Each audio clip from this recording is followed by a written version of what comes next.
if anyone deserves a shrine, it's definitely Nick Cage. Is that your bed? Is that cushion? Is that your bed? Yeah. Do you sleep in there? I'm in. No, I don't. This is like the guest room. That is definitely you're definitely in prison, Nathan. That's definitely your prison cell. I've made mistakes, Lewis. I've made mistakes.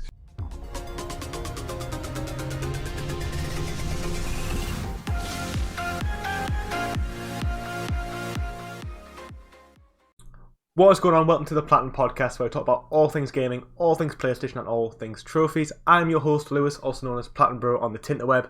I'm joined, as always, with my fellow man bun extraordinaire, Joel, aka GuyFarruski. How you doing, Joel? I'm doing good. I can feel the power today. Feel the power, because we've got some amazing guests. Now, you may have noticed, firstly, though, I've called it a Platinum Podcast.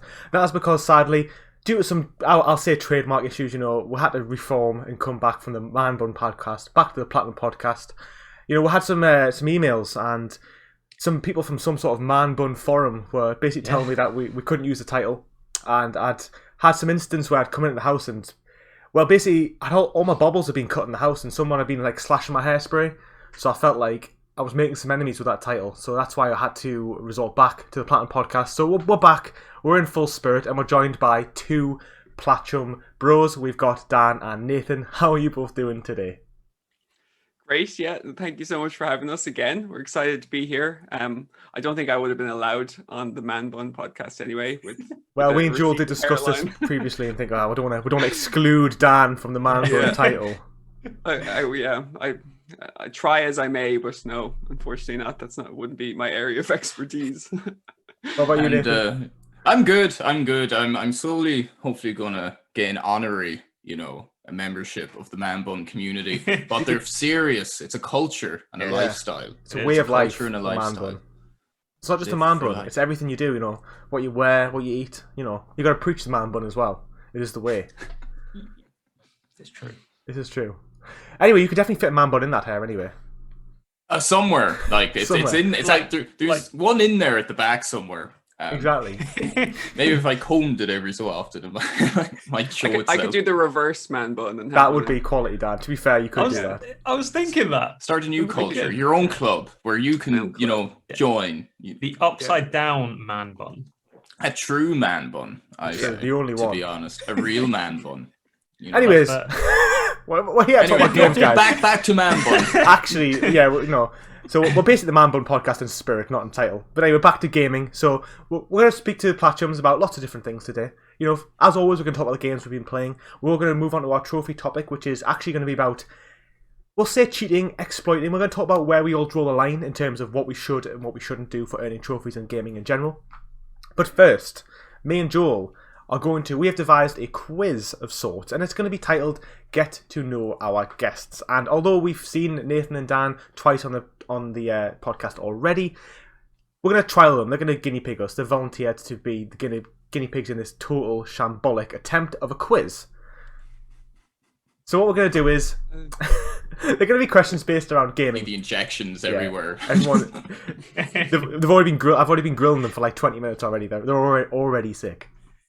So what we're going to do is we're going to spitfire some questions. Yeah, the spirits are just condemned at this point. So we've got all these questions. You have actually had the chance to submit some of these questions, and they're all going to be short. They're going to be about gaming, trophies, pop culture, general knowledge, so we can get to know our guests. So how we're going to do is we're going to ask a load of questions, and our guests have but one sentence to answer each question. And that is it. And some questions are very vague, and some questions are very specific, but you have to answer them in one sentence. How many commas are we allowed in a sentence? One breath. And semicolons. We need to subheadings and bullet points. Okay, bullet points. Yeah. Okay, grand. Do you have any questions before we start? Bring them on. No, we'll be good guinea pigs and just stay quiet. Amazing. Experiment away. Okay, so how it's going to work, we're going to do it on a time limit, but because this is a totally first attempt, everyone listening, please just bear in mind that it might be a bit messy, and also bear in mind, I am aware I speak fast, and this may be so fast that it's just unaudible at this point, but we'll try. I'll try my best not to. So it's like the chase. We're going to see Eminem levels of rapidness. So what's going to work is I'm going to ask Dan a handful of questions, and I'm talking 25 questions. And then we'll move on to Joel. Joel will then ask Nathan a different set of 25 questions. And then I will then ask Nathan my set of questions, and then Joel will then ask Dan his set of questions. I'll take set B, please. Thank you. Set B. Good choice. Set B. Yeah, set B. They're actually numbered, not alphabetical, but well, I'll just accommodate to you, don't worry. Thank you. Thank you. Thank you. Okay. Let's do this. I'm going to start then. Ready? Ready? Rumble. Okay. These are going to be fast, Dan. Prepare yourself. No. Okay. I'm going to say them fast. I want a fast answer. Okay, we're starting now. PlayStation 3 or PlayStation 4? PlayStation 3. Switch or GameCube? GameCube. Pokemon or Digimon? Pokemon. How many Platinum trophies do you have? 240. Favourite game series? Dark Souls. Ooh. Dark Souls. Panic answer. Favourite superhero? Nightcrawler. Who isn't? Oh, Nightcrawler from X-Men. Okay, I was like, who? Nice. A man of culture. Yeah, exactly, very specific. Such a hipster answer, that one. Sorry, Favorite game developer? Nintendo. Damn.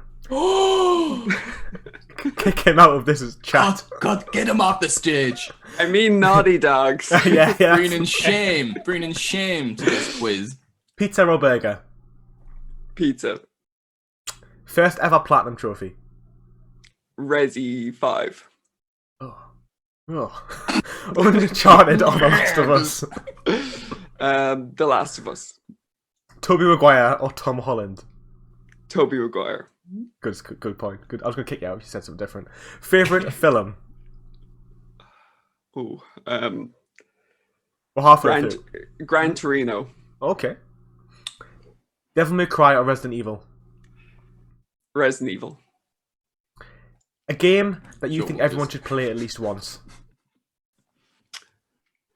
Mountain Blade Warband. What a game! What a shout that! I agree with that. That was brown noise to the max. Yeah, I know. Let me just say. Pineapple on pizza, yes or no? Perhaps? Perhaps. Oh, what a... No. Where's the we fence? discussed this in detail years ago. Not for me, but you know, I Sit on the fence there. Crash Bandicoot or Spyro? Crash. A nice one here. Winter or summer? Winter. Favorite console of all time? PS2. Marvel or DC? Marvel. Favorite fast food? Lobster. Fried, obviously. Indian. Okay. This one's for Joel. Goku or Vegeta? Goku. Joel's gonna cry. Oh. Best PS4 exclusive? Bloodborne. Oh, yes. Favorite PS3 game? Demon Souls. Now this is the most... Soulsborne. Who would have thought that? Now this is the most redundant question of all time. Ubisoft or EA? Ouch. Well, it's like picking between like a pile of vomit and a big heap of shit. I'm gonna say from a game standpoint, EA. Okay. Yeah. We then got favorite PS2 game. It's a really hard one. 5 seconds. Just decide there's a 5-second timer now. Dirge of Cerberus. What?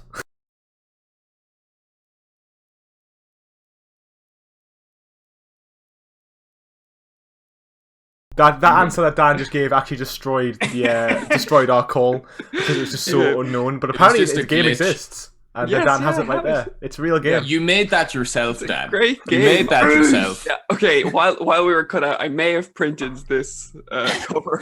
Quick Photoshop job.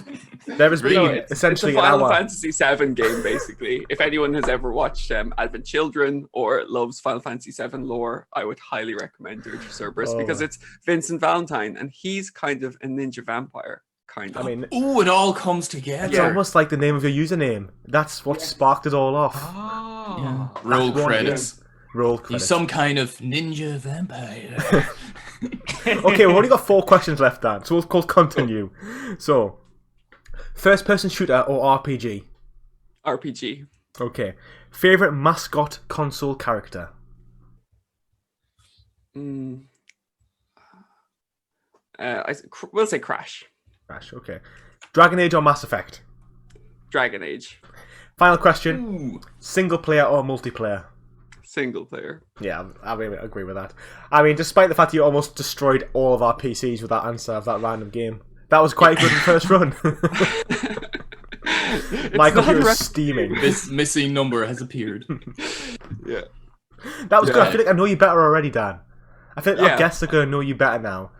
I hope so. I hope I haven't I hope I haven't, like, shown a mirror into my dark self or something with This video's going to have like 400 dislikes now. I'm going to seem so uncultured compared to your answers, you know. You have to fluff them up. I think there's some really I'm going to have to cultured fluff games. them up. Okay. Like favorite, I'm a cultured so- gamer. They call me the fastest tongue in the West. So this is going to be this is going to be the fastest. Whatever you the do in your lowest- spare time, Joel. Whatever you do in your spare time. I've been told this by. Okay, so are we ready? Yeah, drink your water. You want to hydrate? Right. Want to hydrate and I'm be ready. hydrated. Hit me, Ready? Joel. The fastest ton in the West. Okay. Favorite anime? One Punch Man. Marmite, yes or no? No. God, Skyrim. no.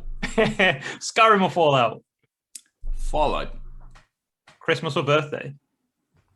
They're both in December for me, but I'll go with Christmas. A game you would platinum again? Metal Gear Solid 3. Favorite movie? Lost in Translation. Favorite supervillain? Supervillain. Why was I thinking Nightcrawler? That's like, damn your hipster superhero knowledge. I would say Venom. Easy game or hard game? Hard. Oh boy. Nah. Favorite band? I'd say The National, just because I'm listening to them a lot. So The National. Dragon Ball Z or Naruto? Neither. No. Probably Naruto. PSP or PS Vita? I really want a Vita, but I have to answer PSP because I've had it for like 12 years, probably longer. PSP. Ellie or Aloy? What? Ellie or Aloy? Ellie. Favorite alcoholic beverage? Oh, okay. So how long have we got? 2 seconds. 10 minutes later, and then the dash of lime in it. Oh, really sets it over the edge. I would say a Smithix. I've never heard of that. It's a red ale, kind of somewhere between beer and Guinness. It's a Irish ale. It's sounds- very nice. Awful. Platinum trophy you're most proud of? Max Payne 3. Favorite GTA game? Damn you, cruel man! I can't pick between Vice City and GTA 4. Okay. Favorite child, Vice City. Star Wars or Star Trek? Star Trek. Okay. Yeah. Favorite? No, go on. Yeah, I just said I just grew up watching The Next Generation, so he's always my captain.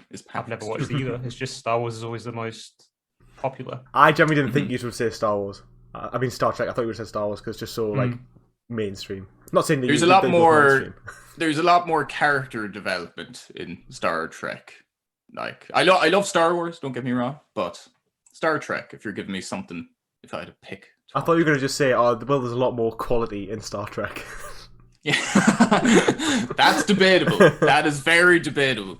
But yeah, okay. I'll stick with the answer. Favorite comedy TV show? Ooh, okay. I maybe Peep Show, Arrested Development, and Community. It's just interchangeable. Okay. Name a game you want a sequel for. Dying Light, because I still don't believe if the second one is actually going to come. But maybe one that isn't confirmed. Vanquish. I'd like to see a second Vanquish. Okay. Bloodborne or Dark Souls? I think I might have to say Dark Souls now. Interesting. Mm-hmm. Favorite game genre? Stealth. Okay. Persona or Final Fantasy? I haven't played either. I mean, I'm just this is more of a Dan. I'll take pancakes, please. This is more of a Dan question, I think. Sci-fi or fantasy? Sci-fi. Name a game you often revisit. That you save files didn't get corrupted. Yeah. Because you enjoy the why game. would you bring that up, Joe? In the pressure of having to answer a question, you bring a bit of heartbreak. I would say maybe Metal Gear Solid 3. Like it's something I kind of play every couple of years. Do you like Metal Gear Solid, Nathan? Oh, not at all. No, I do it because I just like it so much. Yeah. Okay, Metal Gear Solid 3. Wise, new, kind of old Kratos or old, young, angry Kratos? Gotta go with the angry buff daddy version of Kratos. Yeah. Okay. It's all in the beard. Batman. No, I can agree with that. Batman or Superman? Batman. Co-op or competitive multiplayer? Co-op. Let's be friends. Yeah, let's be friends and then turn on them. Backstab. VR, yes or no? Yes. Do you have a PS5? No. I feel your pain. Is this the heartbreak set of questions? That was cruel. That was a question that. That's like Lewis, a lol one. I just want to lol at you. Yeah. If it was a real game show, right? You'd be like, "Do you have a PS5?" And be no. Well, now you do. And then just someone in a bikini holding the PS5, you know. Sadly, the Platinum Podcast hasn't quite yet got that funding, but maybe one day. Maybe one day. Okay. Far Cry or Assassin's Creed? Assassin's Creed. PlayStation or Xbox? Are you serious? Is that a real question, is it? PlayStation. Dante or Virgil? Dante. Spider-Man or Deadpool? This also a real. I didn't approve these questions. Jules added these questions on at the end. I love both, but I'm always been a Spider-Man guy, so Spider-Man. And that concludes our quiz. Thank you. Sadly, you did not reach the threshold to win a PlayStation 5.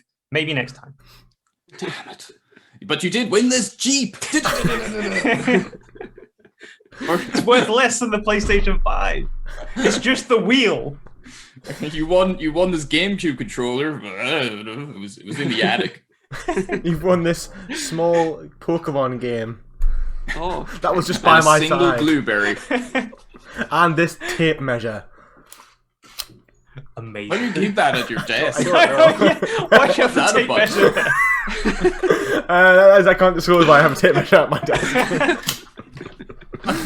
Just checking again. Yeah, it's still the same. It's the same size. It's still very small.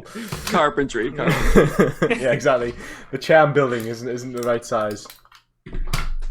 That was quite good. Okay, let's reverse the rules then. Let's. So I will now, Nathan. No break for you, unfortunately. Oh, sweet Jesus! So you're going straight in now with your. Let me eat a blueberry. I need the replenishment. Okay, I feel like the questions that Joel gave, I feel like the way I've structured them, they were a lot more complicated. So like it was just complicated question after complicated question, whereas mine were very, very simple. What's your name? You did that intentionally, didn't you? Yeah. You knew I'd be tired. Catch you off guard. Just okay. really fatiguing you. I'm gonna get more honest answers with the fatiguing. Okay. And we'll start again. There's no PlayStation or Xbox question in my allotted questions. Okay. PlayStation 3 or PlayStation 4? PlayStation 4. Switch or GameCube? GameCube. Pokemon or Digimon? Digimon. How many Platinum trophies do you have? 140. Favorite game series? Metal Gear. Metal Gear Solid, yeah. Hey, let me say the words. I love it when they leave my lips. Metal Gear Solid. Favorite superhero? Spider-Man. obviously. Favorite game developer? It is hard, this one. It's not maybe across the board. Maybe 5 seconds. Naughty Dog. Naughty Dog. Ooh. I think it's just in terms of. I don't need to explain every answer. No. Naughty Dog. There we go. Burger or Burger? That's a combination of burger and pizza. Burger or pizza? I want that. I would say pizza as well. First ever Platinum Trophy. Uncharted Drake's Fortune back in 2008. Wow. 8. You old. My man, I'm going to turn to dust. You need to answer these questions faster. I can already feel myself aging. Uncharted or The Last of Us? The Last of Us. Tobey Maguire or Tom Holland? Toby, man, look at his face. How could you not say Toby? You just put little yeah. pinchable cheeks on him, you know? If you'd said Tom man. Holland, I would have been a lot more disappointed than if Dan said it. I think. We can agree Tom is good, but he's no Toby. I agree. You know? Favorite film? Lost in Translation, or One Flew Over the Cuckoo's Nest. Has Joe already got asked that, yeah. Well, repetition. You know, we ain't professionals on this podcast. Just to make sure the answers line up. Yeah. This is actually like an interrogation room. It is. Devil May Cry or Resident Evil? Resident Evil. Sorry, Joe. Name a game that you think everyone should play. I would say Metal Gear Solid 3. No, please, guys, can everyone just play this? No, I would say the first Last of Us. I think that if you're not gamers, especially the first Last of Us. Pineapple on a pizza, yes or no? Sweet Jesus, no. Crash Bandicoot. Don't do it, guys. No. Crash or Spyro? Spyro. Winter or summer? Spring or fall. Winter. Favorite console of all time? I think I have to go with Dan and say PS2. Marvel. No, go on. No, I'm literally just saying I have to agree with him. He hit the nail on the head. The PS2. Is a nostalgia flowing right now? The member berries. The member berries, which come in the form of blueberries. To be fair, the PS2 was the generation that brought most of the sort of great games nowadays as well, or they at least created like the sort of the gameplay that nowadays games. Yeah, it kind of became the standard, and I Yeah. think it was just like the Wild West. There were so many different genres. It was like the birth of the open world, like the big Japanese RPGs were coming in. Sports games even becoming a bit more realistic. Yeah. So many AA studios and AAA studios kind of hitting their stride. It was just a really good time to play games. Yeah, I The agree with good that. old days. Mm-hmm. The good old days. The good old days. I'm honestly torn between PlayStation 2 and PlayStation 4 as my favorite console of all time. I think PlayStation 4 I'm the is same, pretty amazing. No, PlayStation 4, PlayStation 4 is- it's not recency bias, but I think that'll be looked upon very, very fondly in the next 5-10 years, because the first party games alone were insane. Stellar, like. So I think time will be kind to the PS4's legacy. Yeah, I and the concur. birth of the indie market as well, you know. they're Yeah. really Yeah, kind of solidified itself on the PS4. You know, on the PS3, it's like, oh, what are these games? A game without a Yeah. platinum? Oh, please. like they always existed on PC and stuff with the humble bundle, Yeah. but Yeah. it brought it to like the mainstream, which was great. The origin of Lewis's career. Just as little indie developers. You see him being Platinum born for a just pound. Bathe in Don't platinums. mind if I do. I have all 300 of those. Stacks, you say? I can play the like same game 6 times? Yes, please. supermarket sweep. Yeah, pretty much. Anyways, Marvel or DC? Marvel. I've lost where I was at. Favorite fast food? Damn you, Dan. We're too similar with taste. I'll say Chinese food. Goku or Vegeta? Vegeta. Oh, make Joel happy. Best PlayStation 4 exclusive? Days Gone. No, again, damn you, Dan. Like, Bloodborne as a whole has to be on it. But I think Spider-Man, maybe. I agree with that one. It's debatable. Like, I don't think it's the best game, but it's the best game for me. That's the way I'd say it. Yeah. That's fair. That's fair. I agree. I agree, mate. It might not be the best game, but it's probably the best exclusive to have because it's such a big. It franchise. scratched that itch, but God of War, like just God of War as well. It's hard. It's a hard question, to be fair. Yeah. And then we've got favorite PS3 game. Metal Gear Solid 4. No. God, the PS3 had so many great games. It's really hard to say, but I would say maybe I'm going to stick with MGS4, but a lot has to be said about Vanquish, just in terms of the gameplay, and maybe Uncharted 2. Uncharted 2 was a moment in time. Uncharted 2 was a big leap from Uncharted 1. Yeah. Oh, it was mind blowing. Yeah. EA or Ubisoft. This Speaking one's of mind-blowing easy. developers. This one's easy for me. EA, because they made Dead Space. That alone, just Yeah. you're all right. You made Dead Space, all right. Then you killed it, but you made it in the first place. Favorite PS2 game. No, a real one this time, not one that Dan made up. I'll see. Do I have this one as well? Don't break the video. I spent minutes making this. Maybe the original version of Shadow of the Colossus. Oh, okay. Or sorry, I can't give one answer. Just Shadow. Damn it. Okay. You're asking me to pick between my favorite children here, man. First-person shooter or RPG? RPG. Favorite mascot console character?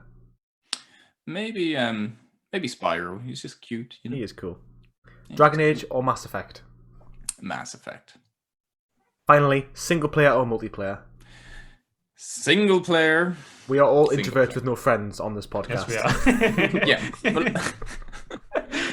But that's the true answer, really, at the end. It's just introverted loner. I think I know you so well now, Nathan. You've survived all like 70 questions that me and Joel have asked you. How are you feeling? In a row. I'm exhausted emotionally. It's like an exam. I feel like I've let some of my favorite games down by not mentioning them, but it's a quick fire round. So, well, do you know what game you haven't let down? Metal Gear Solid 3. Yeah, I cannot speak loud enough about that game. How long's left? Hideo Kojima will hear of this and be very happy, no doubt. I'd love that. Or like David Hayter's like, he's okay. Joel? Alrighty, so You ready, Dan? to go? I have been sneaky and I've like rearranged all the questions so they're not in the same order. There goes my tactic. Alrighty. What's your pin code? Start off. Are you ready? Mhm. Okay. Easy game or hard game? I suppose Medium rare. I'll be cool and saying hard. Yeah. Yeah. Favorite band? Wait 1 second. Dramatic reveal. You of prepared. Guns N' Roses. Okay. I thought that was just going to be like some lace bra in there. I have a naked picture of myself with under a this. tattoo in the middle. Yeah. I feel like this quiz has been compromised because Dan clearly knows the answers. The questions we're going to ask. Yeah. No, I promise I didn't prepare. It's just I was like, do you have any talents? Oh, let me just grab my guitar. Dragon Ball Z or Naruto? Dragon Ball Z. Okay. PSP or PS Vita? Vita, the fact that it has remote play has been my trophy saving grace. So I love my Vita. I can relate. Ellie or Aloy? It's not even close. Ellie every single time. Yeah. Favorite alcoholic refreshment?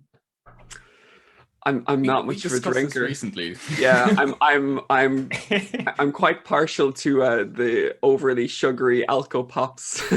I like peach schnapps. Anything that's really, really sweet. Dan, are you secretly a 17-year-old girl?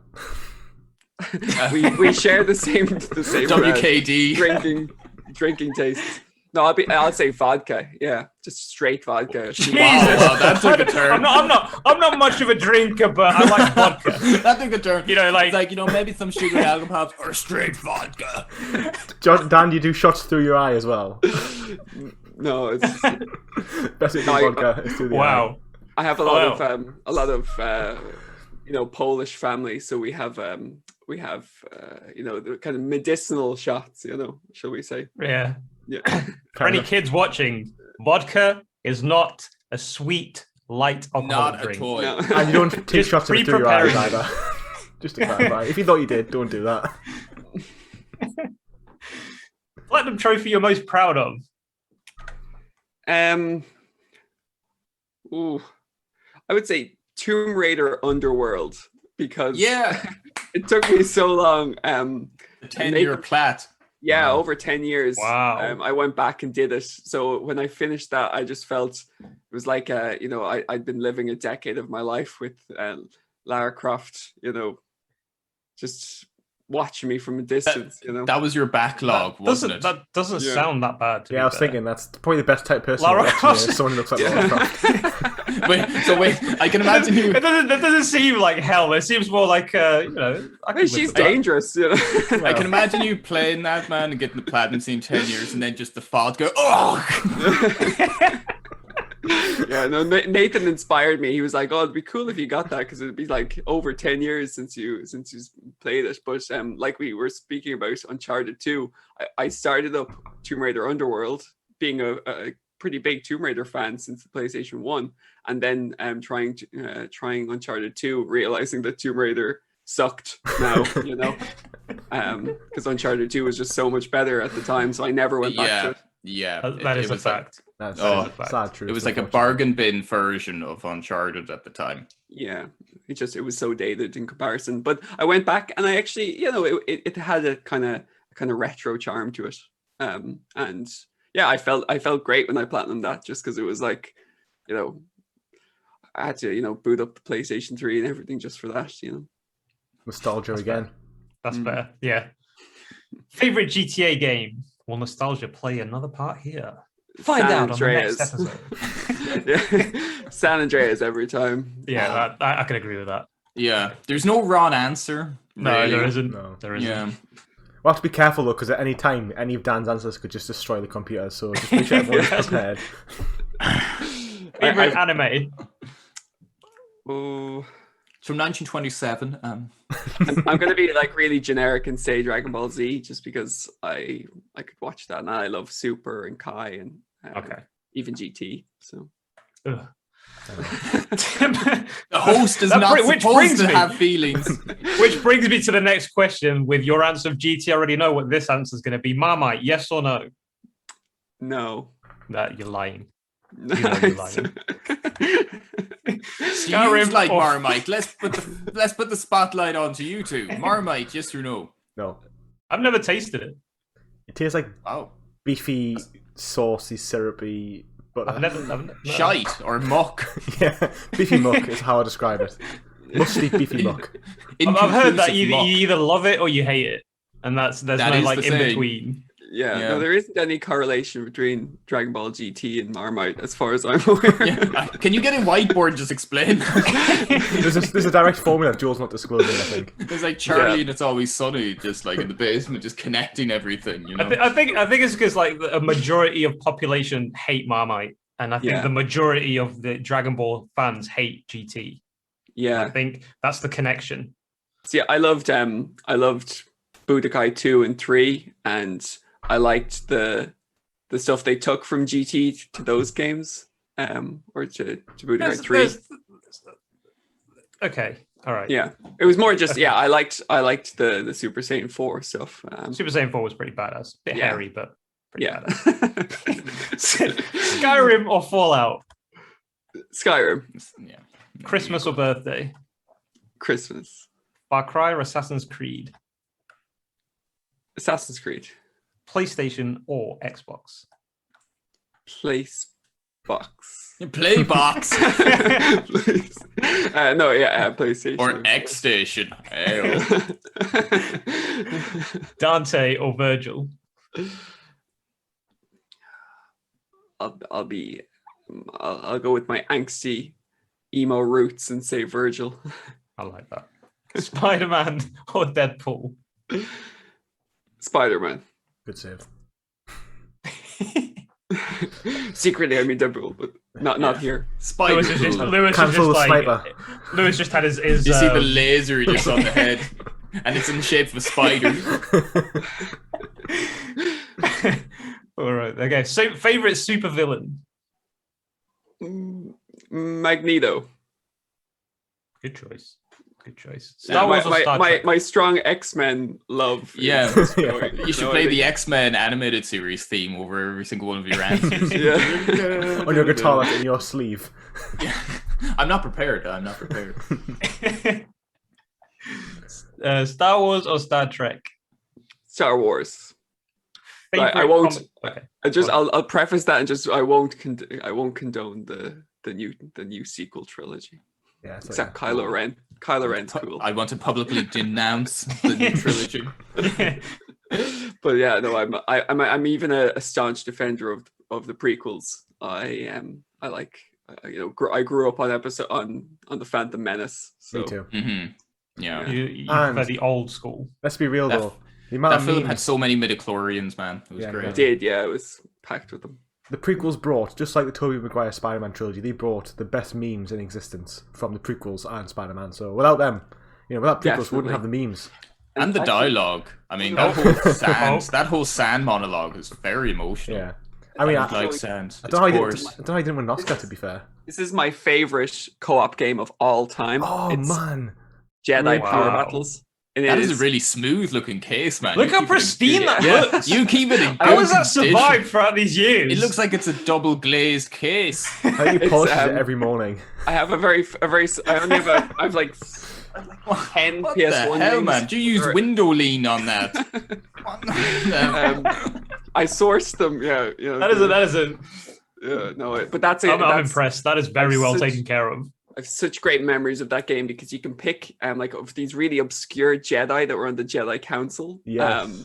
And it's just such a fun game. I've probably like the most co-op hours in that, like couch co-op, and it's probably maybe my tied for first favorite Star Wars game. Even Revenge of the Sith, man. Do you remember the lightsaber dueling? Yeah, That was amazing. Like, That I was spent great.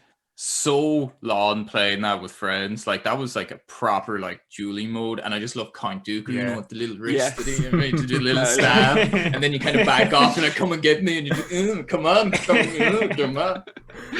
That was such a great good game. like movie tie-in game. That was. It was, yeah. Yeah, it was great game. It was great. So, favorite comedy TV show? The Office, Yes. the US. Which Office. one? Yeah, the Aha, US one. okay. Yeah. Okay. It's the only. Maybe- I think it's the only good example of a US transition from a British show, but I agree. they just nailed it. Yeah, it's so I could watch. I've probably rewatched it maybe 3 times in its entirety, and I'd never get sick of that. You never watched the American version of the IT Crowd, the pilot episode where they replaced Roy with Joel McHale. Yeah, It I looks saw like that. he's made out of Greek marble, like. Yeah, or the In-Betweeners US Oh, Jesus. Oh, version. The collective God, no. groan, Oh, let's move on swiftly. Let's move on, definitely. Name a game you want a sequel for. Don't let me down, Dan. Don't let me down. There's only one choice here. There's only one right answer. Oh god. Oh, jeez. I'm just, my brain is going at a mile a minute. Passive I don't know. aggression from this host. Okay, well, It's not we'll say, Bloodborne Active 2, aggression. baby. Yes! I mean, I'm up for that as well. We to be fair. do. You know it. You know it. Yeah, no, I'd be very excited to see any following on from Bloodborne. Be awesome. Can I change my answer to Metal Gear Solid 3, 2? Bloodborne or Dark Souls? I think you've answered this already. Yeah, I think last time I said Dark Souls, and last time Nathan said Bloodborne, and now Nathan said Dark Souls, and I'll say Bloodborne. That's fair. We're going to muddy the waters. You never Yeah. know what we're thinking. Soulsborne Inception. Covering all angles. Favorite game genre? RPG. Good choice. Persona or Final Fantasy? I'm on a Persona binge at the minute, but I'll never I have such a loyalty to Final Fantasy, so Final Fantasy's your little baby, isn't it? You like yeah. Every time you play Persona, you get your boxes, and you're like, "I'm sorry." Yeah. I'm sorry. It's No, just a but face. It's just Then a you get the face. window lean. and clean back to Every pristine day. condition. Yeah. Sci-fi or fantasy? Fantasy. A game you usually revisit? Breath of Fire 3. Which is Breath of Fire. Cheers, Dan. And get the window lean while you're at it. Just top it up. Top it up. You know, this is not only educational for knowing our guests, but this is also educational in finding these gems, these games that nobody has ever heard of except for Dan. This Like is he's got this like- archive He's a savant of of unknown gaming games. knowledge.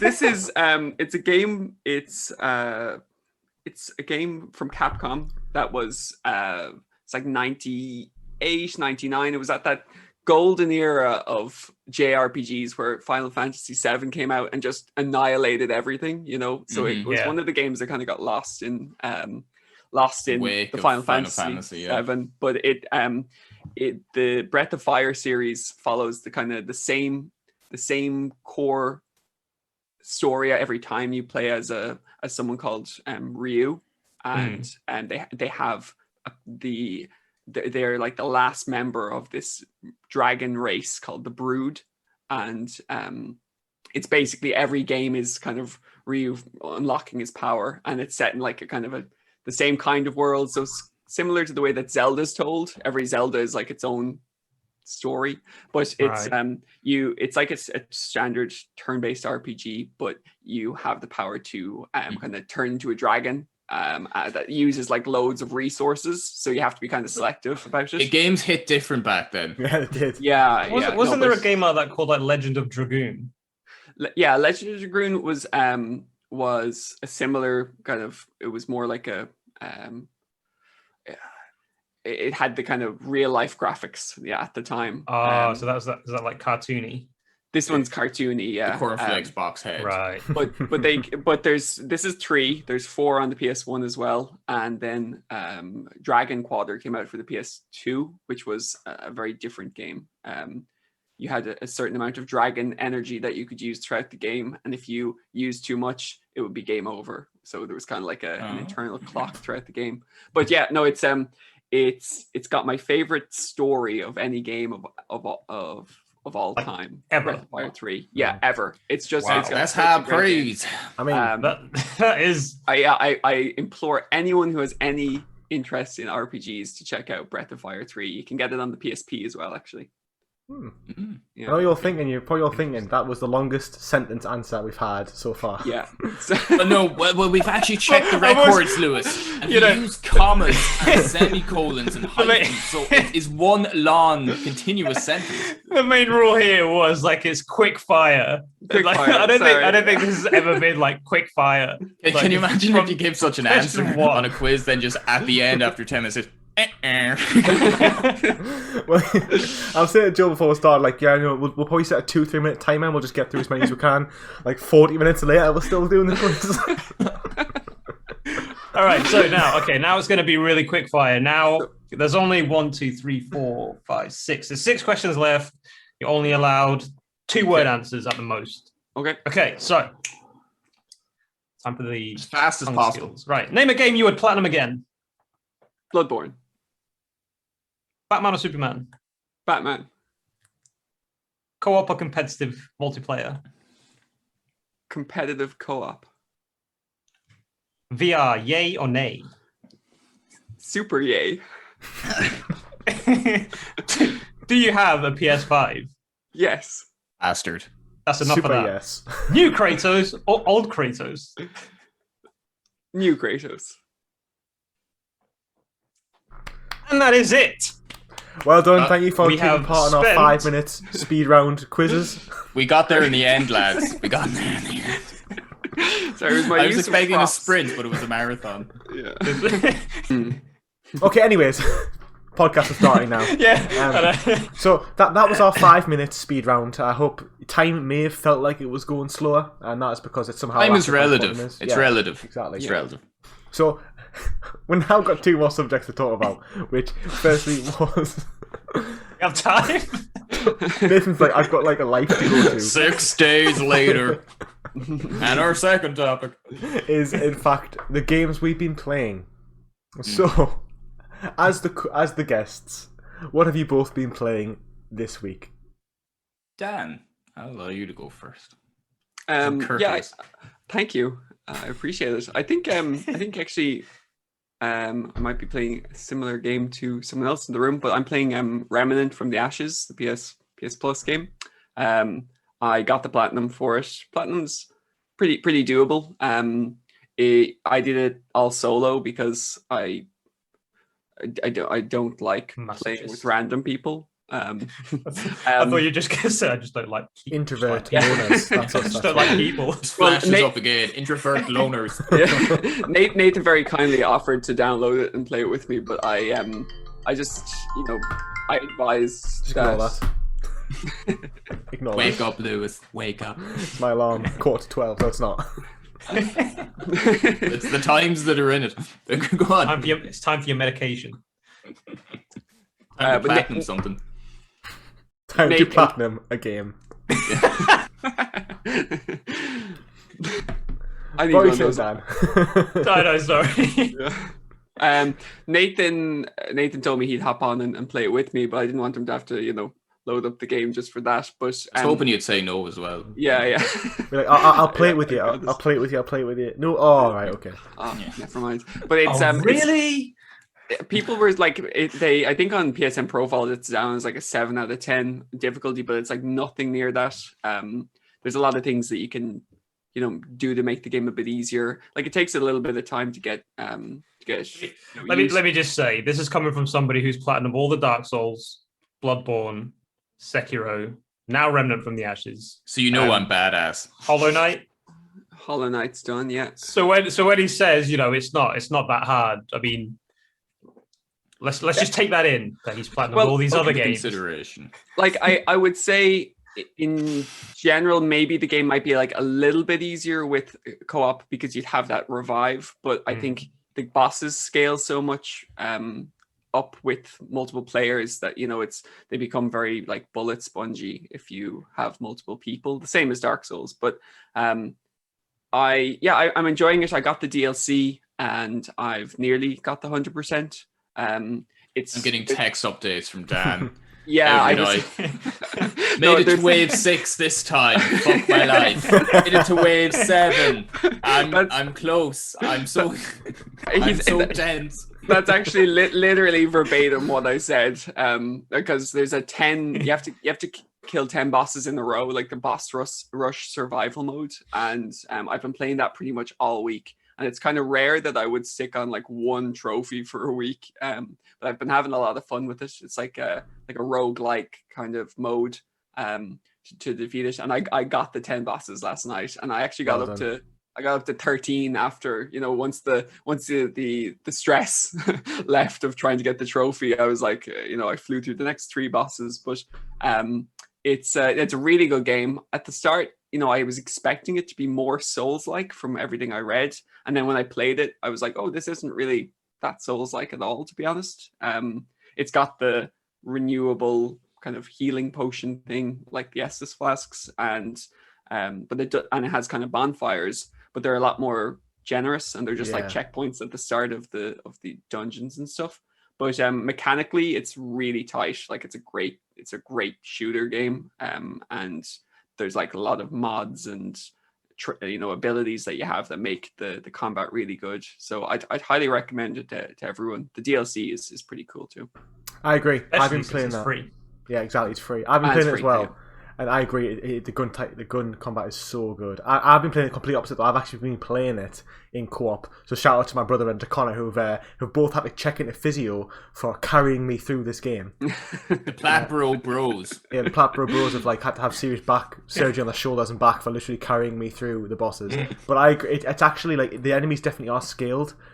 but I don't think they're scaled enough. Like, it definitely is. I would have said, agree with you, Dan, to say that the main game's probably like a 4 or 5 out of 10. I think it's like Bloodborne in the fact that the first couple of hours are quite difficult because, you take a lot of damage. The bosses do hit hard in the first couple of hours, but when you start getting these traits, and I like how versatile the game is. It's not like Bloodborne where you have 4 skills and you can only you only get enough points to level up two of them, like your Vitality and your Arcane, that's it. But in Remnant, you have like 30 different traits, and they all influence gameplay so much. But you can just keep leveling them up, and it's really, really good. I agree, it's really tight gameplay. Yeah, and the 2 DLC packs are on sale at the minute as well, so that's why I picked them up. And the survival mode adds a lot to the game. Like, it's a completely different. It feels very, very different than the core game itself. I've been having a lot of fun with the survival mode. Yeah. Wow. Was the DLC included with the free package? No. I think it was the like base game. Yeah, but they're like half price, so I paid like €12, so it's about £10 or so. Yeah, I think I did the same. I just haven't got around to it yet. Yeah, it's all end game stuff, really. Like, so yeah. What about you, Nathan? What have you been playing? Nathan. So I am doing Legends mode in Ghost of Tsushima. That's kind of like the side project, just to free up the hard drive space at this point, just to get rid of those 50 gigs. So I started like a New Game Plus, but I essentially just bought the one item I needed for a trophy in New Game Plus, and then just stopped because I think it's too soon. I think it's too soon to replay it, and just doing the Legends mode. So it's kind of going to be long-ish because you need to rank up the 4 classes. So I've got 1 class to rank 20, which is what you need for to get all classes to rank 20. So I've got 1, and I'm just trying to it's getting monotonous enough just doing survival waves, because if you play it on gold difficulty, you get I haven't failed gold difficulty once because the people that play it are just absolute beasts. It's one of those niche online modes, kind of like Uncharted, where whoever does play it, they're just insanely good at it. Yeah. But luckily, they kind of carry me through it. I do chip in with the odd kill here and there, kind of do just jump in. There you go, lads. That's my question. But I'm just trying to get to my my gear level to be 100 so I can do the raids. So I can at least get a kind of substantial amount of XP, because you get a lot of XP for doing the survival waves, but there's 25 waves on gold difficulty, and it takes maybe 45 minutes to 50 minutes, so it's a bit of a time sink. Mm-hmm. Yeah. But I'll get it. I'm not too worried, but I'd say I'm going to spread it out over the course of a few months. And the other thing I'm playing is Dark Souls 2, Scholar of the First Sin. So I'm playing through with my cousin, who's from Belfast. So kind of we do a run, kill a boss, and then I join his game and we do the exact same kind of run. We're having a good time with it, but he inadvertently screwed me, because I don't really look at guides too much, but I would have a quick peruse if there's 1 or 2 things I need to keep an eye on. And in Dark Souls 2 you aren't supposed to free Navlin, is it? The guy is that his name? And Dan warned me as well. Dan was like, Nathan, under no circumstance you to free him if you want a nice, clean, easy post-game cleanup, okay? I'm like, yes, Dan, okay. So we're playing it 2 nights ago, and we were just in the area where that guy is, and my cousin was just we went around the corner, because it's kind of like a nondescript corridor in the game, it's just out of nowhere. And I just saw a lever or a lever, and there was loads of warning signs. And my cousin was they're probably just, just stupid, the ton butthole thing, or left, right, or don't give up skeleton, just stuff like that. But I was reading them, and it's turn back, don't go. It's not pretty serious. And he's just pull that, lever there. And I'm like, okay, because he's played it a few times, so I just pulled it, and I'm like, I feel like I've done something wrong here. And then it was oh yeah, he's just free that guy. And I'm like, well. And then it kind of flashed back, Dan's voice in my head going, under no circumstances do you free that guy. So I didn't want to say to my cousin that, the trophy. I'm going to miss the trophies because he's not into trophies at all. So he's like, where are you, Nathan? I'm up here fighting. Like, help me. The guys are coming out of the mirror. And I'm like, I'll be right up. And he's like, what are you doing? I'm just messaging a friend, but I was actually on the wiki going, how do I reverse this? How do I put him back in? Because apparently he goes around and kills people. Yeah. So, and he'll keep invading you. Which area is this? Or I forget that it's near, like, you know, the dragon shrine kind of thing. After you get the king's ring. And you after you get the king's ring. Yeah, is it? So, if you free him, most make it missable. Like, you'll go around and invade and you kill some NPCs or something like that. Anyway, it's just explicitly stated, do not free him. And I was just like, and freed him. So I just started attacking him. I'm like, maybe if I just kill him now, and so I'm just kind of go again. It's like, get back in the cell. So hopefully, like, I managed to kill him. My cousin was confused, like, did he attack you? And I just went, yes, he did, completely unprompted. So I just killed him. So hopefully that, like, look, I'll need to do another playthrough anyway, but I was hoping for a nice, cushy post-game cleanup before I went back in to the second playthrough to gather, you know, souls, or, you know, unlock the specific things in New Game Plus. But that's out the window. Yeah, it's out the window. But look, I've grown to love the game. I think it's poorly designed in the first half of the game. Not going to lie, I think they just throw enemies at you. There's not the balance that's present in Dark Souls 1 or Bloodborne or Demon Souls. It just feels very imbalanced and kind of unfair. And I feel like the spike in difficulty in, like, from the first area to the second is insane. Like, it's just nuts, and every enemy has a shield.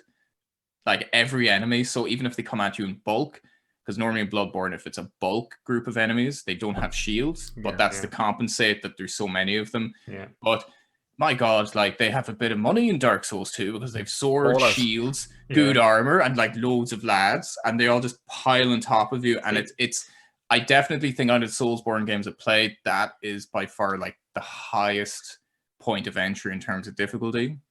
As in, like, it's relentless at the start. It's the only game in the whole series that Miyazaki himself didn't direct. So, and you can see why. Mm.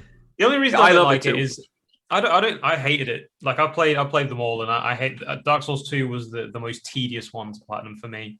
And I thought it was because usually in Souls games as well, the mobs, they're hard, but they're not as hard as the bosses. So the bosses is a fight that's meant to be like a thrill, and it's meant to make you feel satisfied after you've beaten the boss, like that sense of euphoria. With Dark Souls 2, they kind of flipped it. The mobs are stupidly hard, and then the bosses are just generic. They're just easy. The first two bosses were so easy. Like the Fallen Giant, like, I was like covered in blood, like, just crawling through, going, I made it to the first boss, and then the boss, like, right, and I'm like, duh, and he was dead. And I'm like, and then it was two tiny lads, and I'm like, ah! you know, exactly. With shields. The boss was an afterthought. I just kind of like, get away, you know, like. They make up for it though with the DLC bosses, because they're really I started the DLC last the DLC night. bosses are quite challenging, especially that gank fight where I don't want to spoil it for you, Nathan.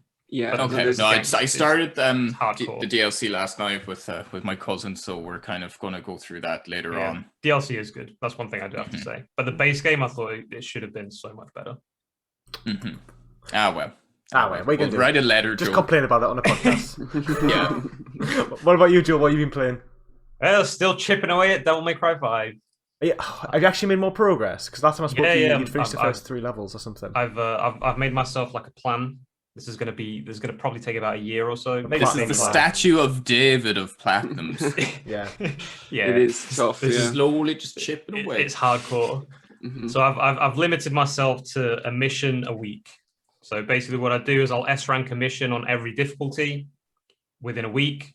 Like, I did it I think I managed to do like one of the missions by Wednesday, and I'll just put the game down.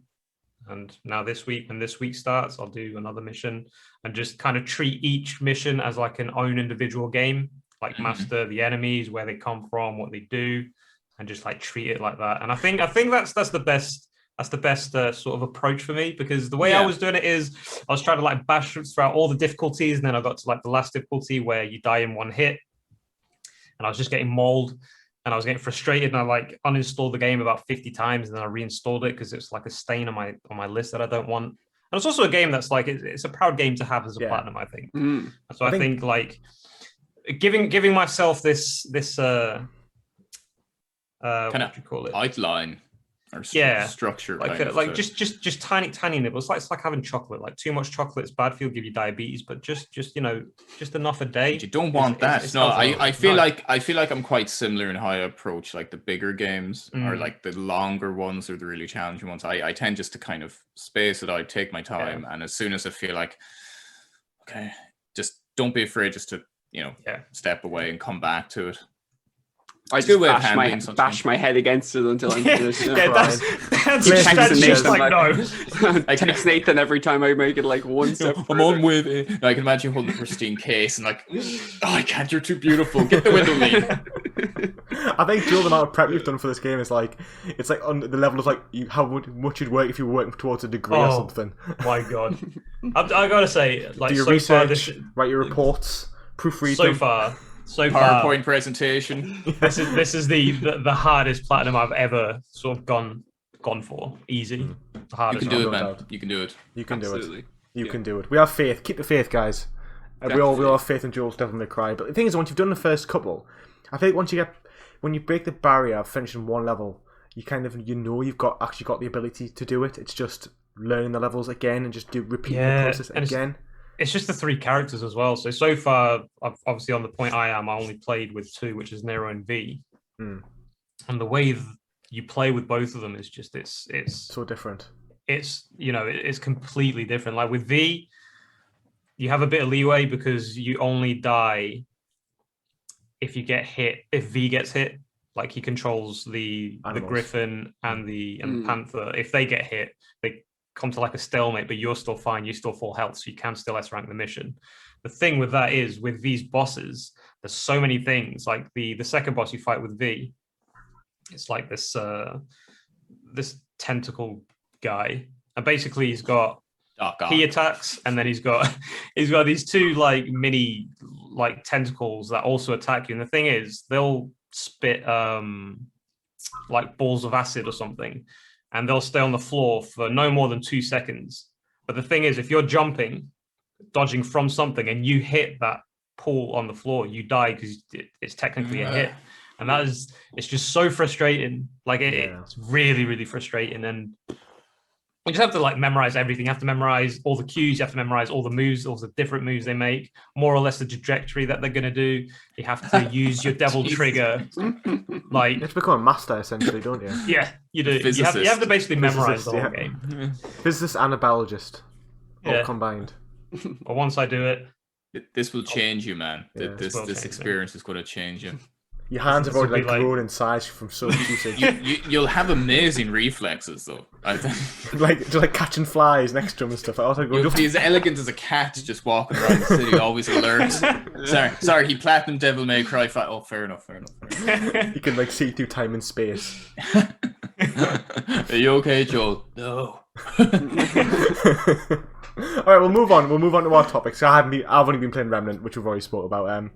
We'll move on to our actual trophy hunting topic. I know if you're still with us, thank you very much. We're like an hour in at this point, and we're actually getting to the topic now. That's the intro done. That is the introduction done. So strap in, and let's start with the actual podcast now. So the topic we're going to talk about is, it might be controversial, it might not be, but it's generally it's going to be like cheating and trophy hunting, or if what we class as cheating, how far, where do we all draw the line in terms of like in-game exploits, in terms of like actively like, boosting or using cheats in games, because there's not that many. To cheat a game now, it's like a lot harder. You have to have a lot of ability. It's not like you just like type in a password like you used to on GTA 2. Yeah. It's like to cheat a game now, you'd actually have to like do some sort of like hacking to actually cheat it. So I'll open the floor to start with, and then we'll go into some specific examples. So, what's everyone's thoughts on like where they think they draw the line, and what they think actually is cheating and what they think isn't cheating? Joel? I mean, cheating to like changing the game itself in order to do something, or I don't want to go too deep into that because we've got an example later on. But cheating, that you have to kind of manipulate people or manipulate certain aspects that you have to go like really deep into the game. Like that, I don't really agree with. Exploits, all right, it could technically it is cheating. I did it with Sekiro with the Demon of Hatred. What you do is you lure him to one of the like a cliff, and then you go around. He gets kind of stuck there. You jump onto a roof, and he kind of like just commits suicide. Yeah, it is cheating. It is cheating. Damn no you, doubt. you got me. No doubt about it. It is cheating. But if you are going to do it, don't brag about it. Or if you are going to do it, just be honest about it. Like I am being now. Like, you know, I did the exploit. I wanted the platinum. The Demon of Hatred was by far the hardest boss in Sekiro for me. It was a complete flip from the whole formula of the game. You kind of learn to play a game a certain way, and then they throw the Demon of Hatred, which is kind of like you should go back to Dark Souls. But I suppose you're outsmarting the game because kind of like, you know, when you face like, for example, the bosses in Bloodborne and stuff, all the bosses all have weaknesses. So like like, beasts are weak to fire, that's an exploit, and if you damage certain big animals, beasts' legs, then the claps. So it's like that's it. That's their weakness. Weakness is similar to an exploit. It's kind of like, where does the line start to blur between tactical and exploitative? Because I mean, it's more a case of that example you gave there, that the developers didn't really consider that someone might go up on the roof. So it could have been like, you know, for me, that sounds more tactical. You're not interfering with the game's code. You're pretty much utilizing a weakness that's already there and a blind spot from the developers. Keep in mind, to get to that roof, you have to jump from another roof. But the jump from that roof, like the character, he doesn't jump from the roof. You kind of have to time it right, and he jumps kind of from, I'd say, about 4 pixels over the roof. So he kind of jumps on the air to get to this other roof. So you kind of are. There's no doubt about it. It is cheating because you're not beating the boss. But are you manipulating anything that you like? You're able to do that legitimately. Obviously, timing is an issue. You know, and no, like you're not meant to be able to do that. But you can do it within the tools that the developers have given within you. the boundaries of the game. Yeah, so you don't go into the coding of the game or anything like that. Like that stuff has been around since the year dot in games. Like to find like, it's how speed running is essentially a thing. And I think within the confines of a single player game, because I think any kind of cheating in multiplayer, it just kind of ruins it for everyone. I think that's just simply a no-go. Totally. I feel like anyone that does do that is just a bit of a dick online, to be honest. Like, because you're ruining like the experience for those people. But if it's like your own game and it's single player, like that, for me, that's a funny one, because it's I wouldn't necessarily see it as cheating, more so than exploiting a blind spot that the developers didn't really consider. If that makes any sense. I agree. I think if as well. You think... Oh, go on, Dan. No, sorry. Go ahead. I was going to say, when you think of like unfair advantages, it's like online. If someone's got a certain gun, for example, remember about Battlefront that had the pass where you could buy Han Solo's gun, which made you like way better than every other player. Like, so you have an unfair advantage on other players. I think that's cheating. But when you think of like bosses, like a boss always has an unfair advantage on you because they can kill you in 2 hits and stuff like that. So you kind of like, you're getting an unfair advantage against a boss who already has an unfair advantage against you.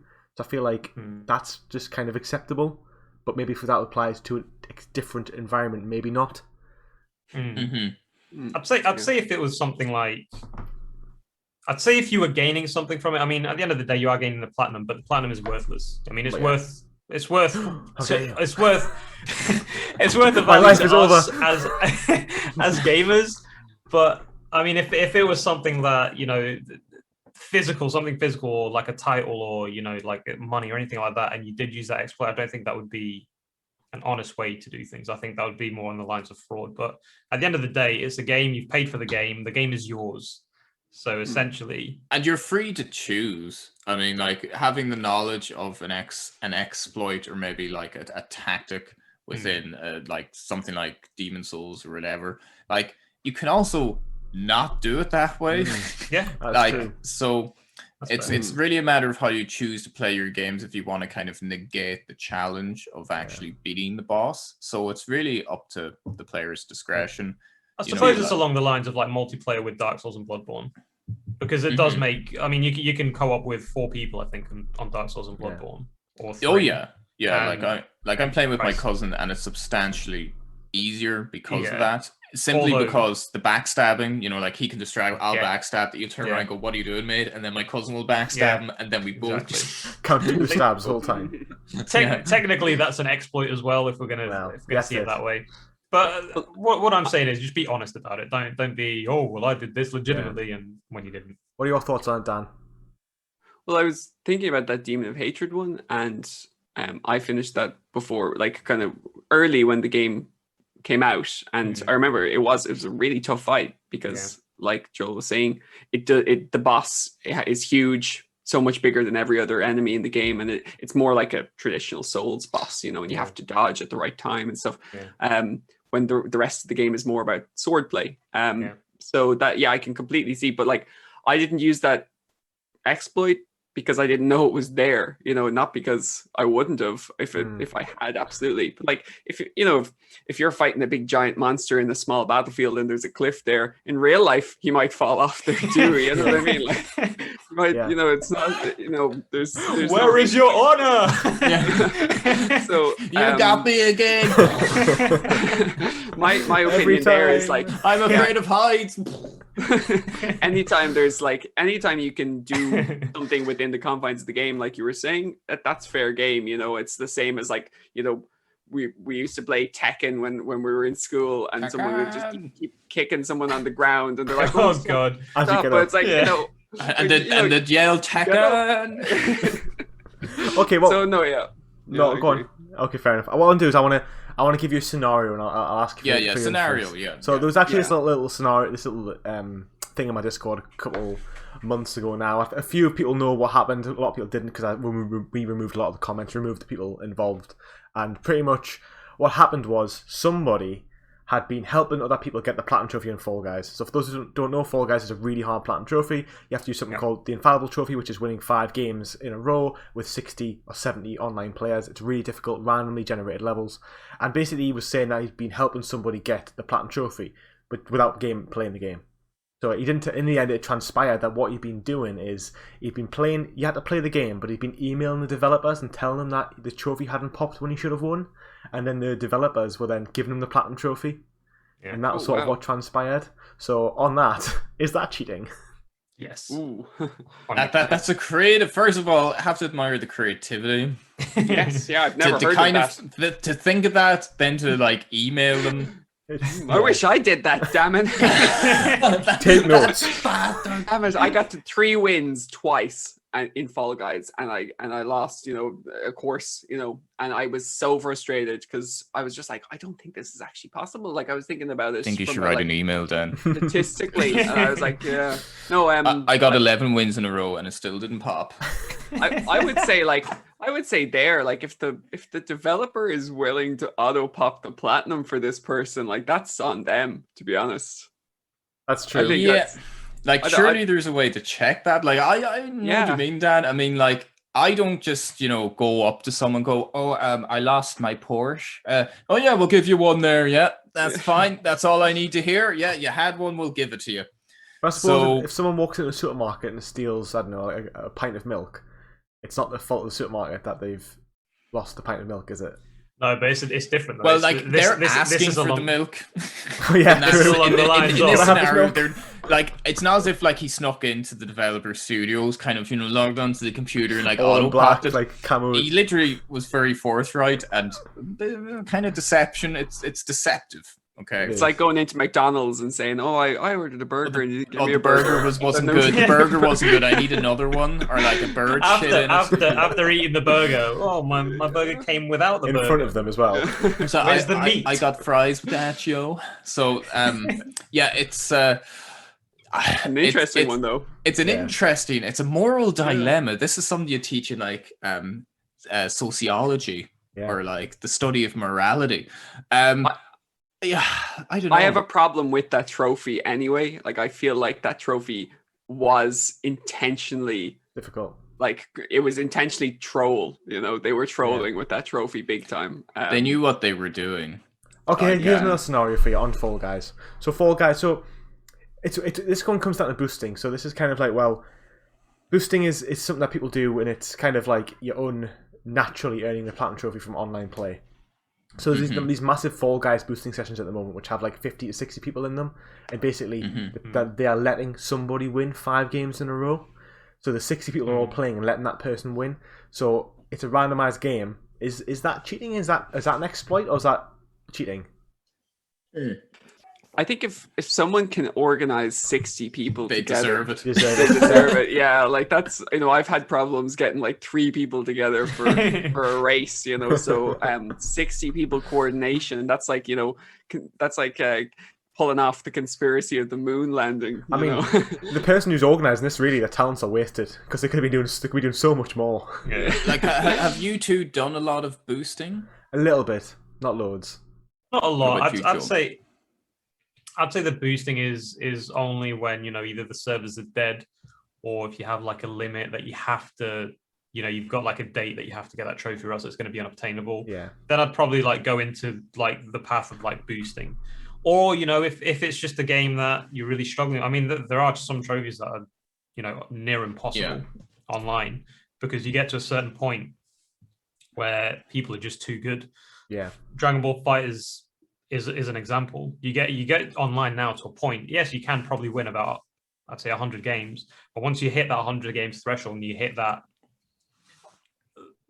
area of people that live, breathe, and eat the game, you're gonna find it extremely hard to win a game, because unless you want to dedicate so many hours of your life, then fine. But if you don't have the time, if you want to play other games and you want that platinum, and I think boosting in examples like that, you have to. I mean, I've done my fair share of boosting, but particularly not so much on the PS4, but on the PS3. Say Max Payne 3, the DLC, because the multiplayer is quite dead. Far Cry 2 was a big one. Even trying to organize a fight. Well, when we say a boosted fight night round 4, but there was a lot of like politicking to get like the last belt. So I think as long as it's like a private match and it's only the people that are boosting and it's not interfering with a regular match, I have no issue with it, because like if you're willing to put in the time to monotonously tick off the boxes that you need to get in order to unlock the trophies, like if it's not interfering with anyone else's experience and everyone is in on it, I think there's no issue whatsoever. If you want to spend your time doing that, fair enough. I think boosting is kind of like a symptom of maybe developers not thinking out a trophy list too well, that it necessitates the use of boosting. Like in Far Cry 2, the fact that the manuals that you needed to unlock some guns, you needed 500 kills, 250 headshots, and 250 executions. So there was about 25 weapons. The headshots didn't count as kills, so you needed to separately focus on headshots. Wow. Now, like, and you needed to do that with every weapon. So there was a few weapons with 1,000 kills. So you'd maybe get like 25 to 30 kills every 15 minutes. So if you like, I think that that's kind of been ironed out a bit, and I haven't really boosted because I never really enjoyed it, to be honest. But when you're with good company and you're chatting, I actually had a great time boosting, just talking with people and just getting through this together. So ultimately, I think boosting, I would kind of put the light back on, well, like what kind of drives the boosting? As you said, dead servers, which I think's, you know, very valid. Yeah. But also I think it's like a poorly thought out trophy list that maybe didn't respect the gamer's time and is artificially inflating the amount of time you need to spend on the online. That's definitely a problem for all trophies, I think. Not all games. I think a lot of games have the trophy list as a symptom of people not respecting gamers' times and making them play hundreds of hours. Like, the only game I've ever boosted is Resident Evil 6 Online, the DLC, and that was only because... It's rough. Yeah, it's rough. That's the last game I boosted. It's horrible. And there's no one online. There's like... Games like 4v4, and you go in a game, you'll find it'll take like 10 minutes to find one person online. I wouldn't be surprised. There's some lad called Alex or something that can be one of. Just always on it. He's bread and butter. Like, one day someone will join me. Someone will play with me, and I could be what's like the big guy called who's like a Nemesis ripoff. What was called? Chris Redfield. Chris Redfield, yeah. Chris Redfield rock up, start punching holes through walls. I think I'm the only thing that I ever like really went down my way to boost was Battlefield Bad Company 2, because you needed to get these really unusual kills. You needed to get to kill people with demolition kills, which meant that you would destroy the building that would then fall on top of them. And it took so much to Quality, you had to get 30 of them, 30 kills online. And I remember like I probably put like 100 hours into the online, and I think I had like 1 or 2 maybe. So it just was such a rare occurrence for that to happen that I joined this group where we all like took turns in doing it. But I find things like that just so I hate the coordination there, because it's so hard to get people to coordinate and to do things like that, especially when it's a big group. So I'd usually be put off trying to boost something like that just for that reason, The only thing that will put me off is, like, let's say there's a group of us and then that one person gets the trophy and they just disappear. Oh, the booster dicks. Forever. The booster dicks. Yeah. That annoys. I think there should be. I think there should. You see a black bar over Lewis's eyes, just in his voice muffled. In my defense, I think there has to be like a level of honor. In my defense, with gamers, I boosted Resident Evil 6 with 2 people, so I was putting in the time. Okay, I was putting like 30 hours a week on this game. I was boosting one guy like 5 till 7, and then I was boosting the next guy like 8 till 11 at night. And then in the end, I was like, my soul was destroyed, and I was like, I'm out. I've done it. You two need to do it together. Because I've been doing it with a pair of years. So that was kind of me leaving. But you sound like a retiring mob boss. That's what it was like. That's what it felt like. No, I think you can like. There's definitely an etiquette there where you want to help someone out, reciprocally. But like, if you put in the same amount of time with both of them, exactly. You've given what you've got out of each person. That's different. That's different. I can agree with that. Fair. I can agree with that. Not too bad. Cool. So Dan's computer has obviously broken our Zoom calls again, so we apologise. But for that, Dan, how dare you break our computers? But I'm going to throw in one more controversy, cheating grenade into the group, and we'll trenches of Platchums. Yes. So this one's more about trophy exploits. Well, it's similar to the Fall Guys one, I suppose. So Cuphead is a really hard game, like 8 out of 10, really difficult platformer. And there's an exploit where pretty much if someone gets a platinum trophy, you can join as a co-op player, and all or most of the trophies, except like the miscellaneous ones, will pop. So for doing the bosses on the hardest difficulties, those trophies will pop without you earning them. What are our thoughts on that one?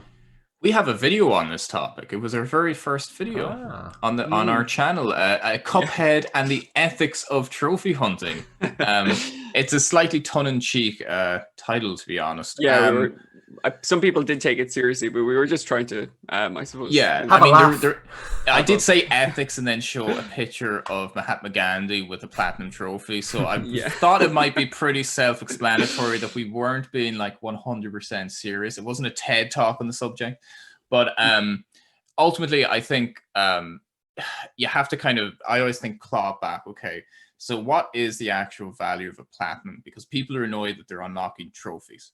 Well, ultimately, when you kind of think about it, I mean, what is the value of them? Like, truly, like, there's no monetary value, as Joel said. They're really as important as a person decides them to be. So if you don't really put much onus on them, I mean, it's irrelevant if someone decides to unlock those little pixels in whatever way. But I do think Sony have devalued their own system anyway. Yes. Over the past couple of years. So a platinum is inherently like worth less and less and less. So the leaderboard, I mean, if you're trying to get like an air of authenticity about a leaderboard, if anyone even cares about such a thing, because I personally never really cared about the leaderboard. It doesn't make any difference to me. Never mind in the past generation when the platinums, like the stats, the different regions, like I feel like really I wouldn't do that myself. Like I think that would just like I'd want to play the game. No, like as we were saying earlier on, like a certain boss or whatever, like a cheap tactic, fair enough. I think that's something I probably use. And I'm sure at some points I have used. And there's a platinum that I haven't gotten in my account. Dan got me Demon Souls because I didn't really like it. So in 2010, I'd come home from college and Dan would be playing it because he's just like, well, if you don't like it, do you mind if I platinum it for you? I'm like, okay. Yeah. So he would just like, I remember coming home and he'd be there with like the pizza, just playing it on my account. Really for 19 hours. It's just like, did you sleep here? So anyway, to bring it back, the point of it is this.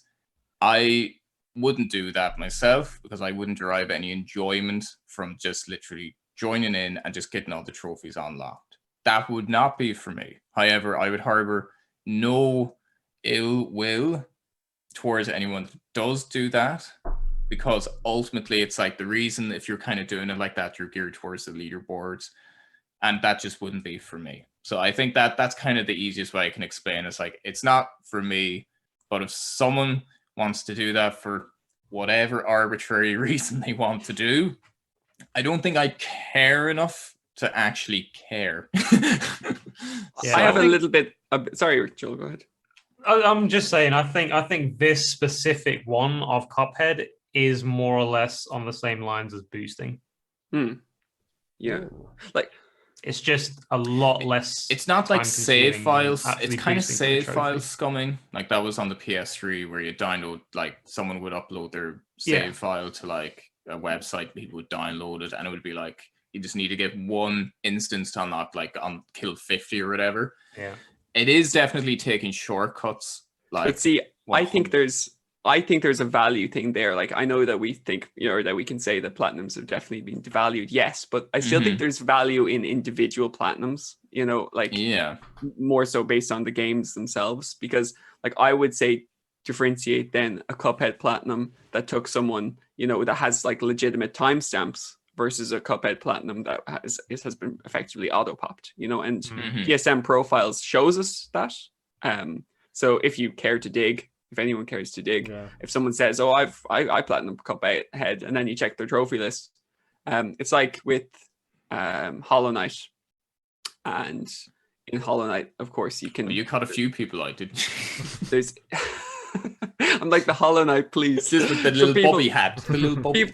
People go and saying that they did it all legit, and then you can see from the timestamps there's literally no way they could have gotten the Hollow Knight plat legitimate. That's the problem. Yeah, like people are lying. When people are lying, it's the line that would piss me off, because ultimately, as I said, it's ultimately it only matters as much as you want it to matter, and it should all be kind of fun at the end of the day.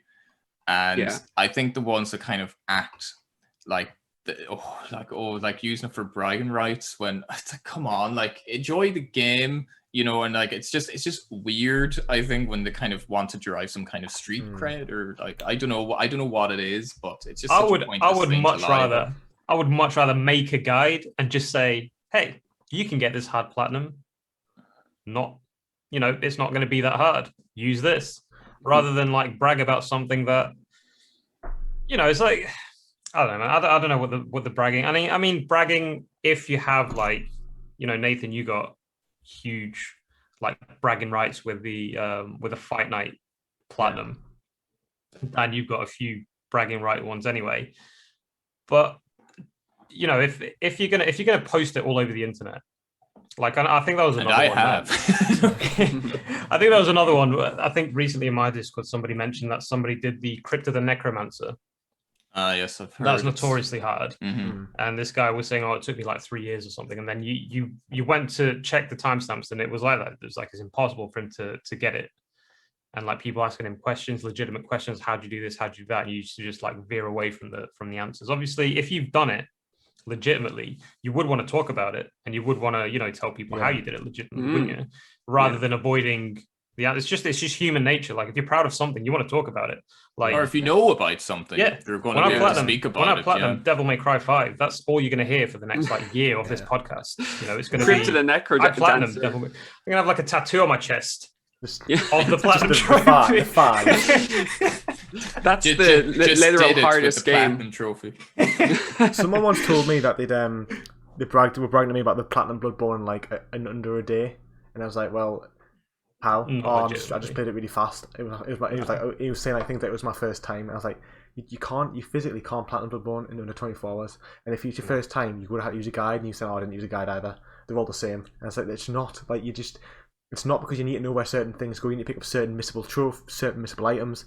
To speedrun Bloodborne, maybe possible, but it wasn't like finished as well. You see, he platinumed it in 24 hours as well. You could have said he platted it, but I think the whole "it was my first time." Oh no, you know. he literally couldn't. The chalice dungeons alone will take you about 4 or 5 hours. Like, I would say really, about 8. like, It took me about 8 hours.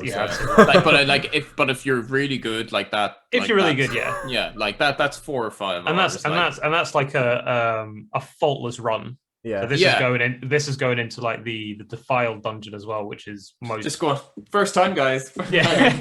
I'd like to chime in on my So- I think my opinion of this Cuphead thing is, if someone was to come to me and say, do you want the platinum trophy? Like I do care probably more about the numbers than anybody else on this podcast. And I think if someone came to me and was like, do you want the Cuphead trophy? The platinum, I'd say no.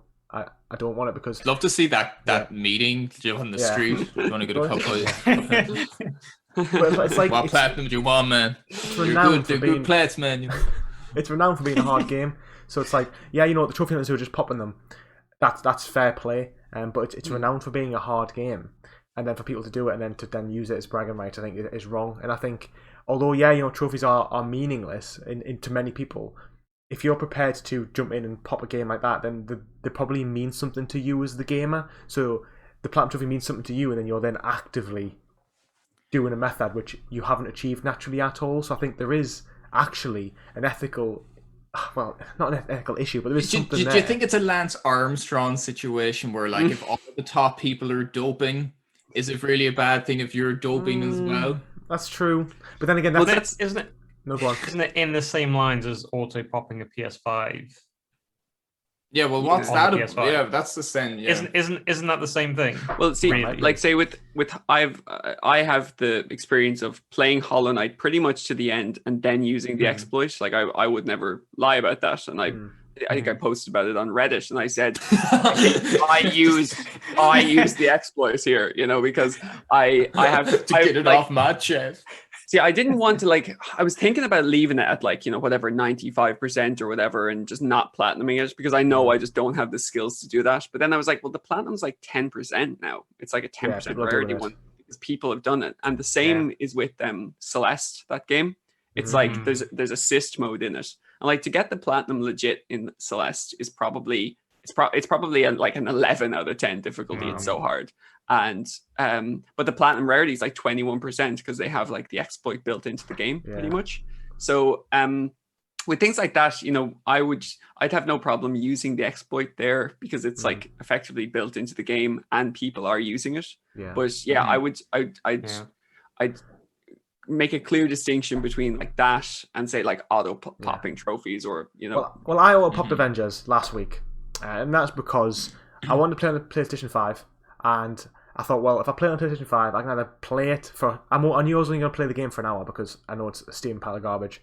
And I thought, well, I want to try it at 60 FPS, and it gives you the option to migrate your save. And if you migrate your save, the trophies automatically pop. So it's kind of like you did it though. You already did the platinum legit. So that's fine. I have no problem with people like getting multi stacks of games they've legitimately done. Like you're double dipping with a lovely kind of breadstick that you yourself baked, sir. So that's true. Don't know what that example was. That was a good where's this going? Too long. You brought it back. I feel like I'm hungry or something. No, but like that's something that like surely Sony made that a conscious thing, like where they could just import the save. And you see, that's the thing. So I don't think they care as much about trophies as we do. They're like, oh, well, the trophies will all pop. You can imagine just going, and like, does the save file work? Yes. Well, that's what matters, you know. Yeah. So. Like you earned it yourself, and if you choose to like have a double dip, and like I have no duplicates in my account at all. I do from different consoles, but it wasn't auto popping for DMC Devil May Cry. It's just because I love the game, so I played it twice, PS3 and PS4. The online but apart from that, online GTA 5 auto popped for me. That was the only thing. I mean, I just love Ride Leica games. That's why I just play them 6 times. What can I say? But I don't know, like aesthetically, if I do get a PS5, I import, you know, whatever save, say like Spider-Man. I don't know, at this point, it's like I've never had like this game in my account twice. I don't know how.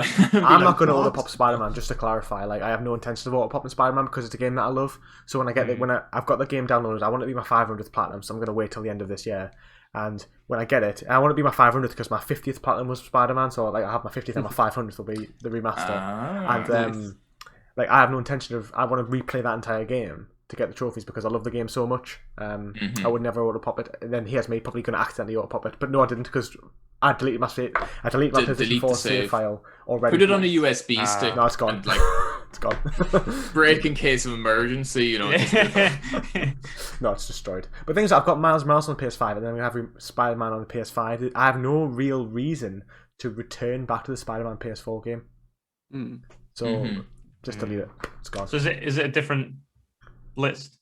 No, there's like Remastered. 6 There's a different few unique trophies, I think. Yeah, new trophies, but it's the same list with a few extra.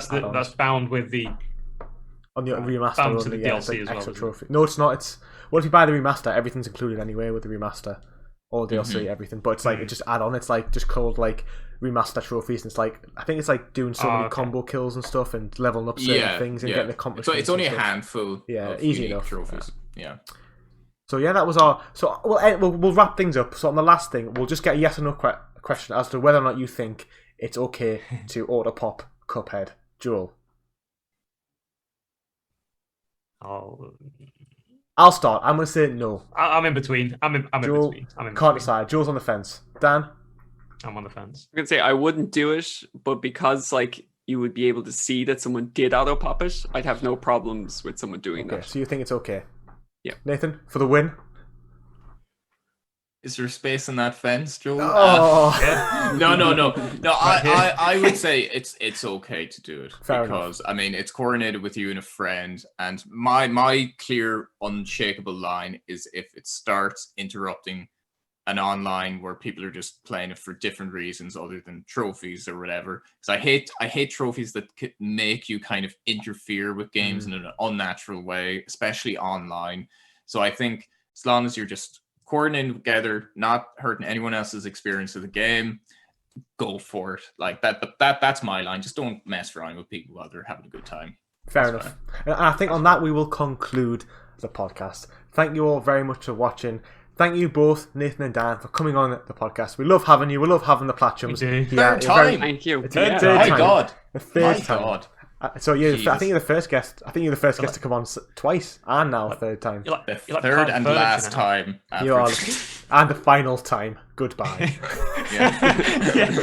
Damn you, little... And again, thank you, Joel, obviously for always being here. I appreciate it as well. So thank you all so much for watching. Take it easy. Bye-bye. Bye. Goodbye.